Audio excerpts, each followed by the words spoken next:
Brahmpuri police स्टेशनची nylon मांजाविरोधात कारवाई।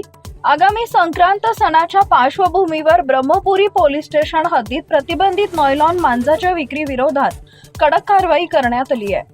Patrolling दरम्यान मुखबिराकडून मिळालेल्या माहितीच्या आधारे बालाजी वॉर्ड ब्रह्मपुरी इथं राहणारा श्रीकांत पद्माकर दलाल वय वर्ष 57, जात कोष्टी, व्यवसाय मजुरी हा आपल्या घरी नॉयलॉन मांजा विक्री करत असल्याचं निष्पन्न झाले। त्यानुसार पोलिसांनी पंचाच्या उपस्थितीत आरोपीच्या घराची झडती घेतली असता घरातील पहिल्या खोलीत टेबलाखाली प्रतिबंधित नॉयलॉन मांजाचा साठा आढळून आला। झडती दरम्यान मोनोकाइट फायटर नॉयलॉन मांजाच्या 9 चक्री प्रत्येकी 1000 रुपये प्रमाणे एकूण 9000 रुपये, तसेच मोनोफिल गोल्ड नॉयलॉन मांजाच्या 3 चक्री प्रत्येकी 1000 रुपये प्रमाणे 3000 रुपये असं एकूण 12000 रुपयांचा मुद्देमाल ताब्यात घेण्यात आला आहे।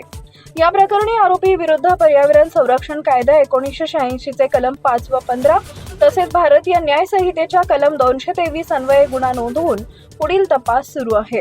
ही कारवाई उपविभागीय पोलीस अधिकारी राकेश जाधव व पोलीस निरीक्षक प्रमोद बानबले यांच्या मार्गदर्शनाखाली सहाय्यक पोलीस निरीक्षक मनोज खडसे तसेच पोलीस कर्मचारी मुकेश गजबे, निलेश तुमसरे, इर्शाद खान, स्वप्नील पळसपगार, वरिष्ठ रंगारी व प्रवीण भिवगडे यांनी केली आहे।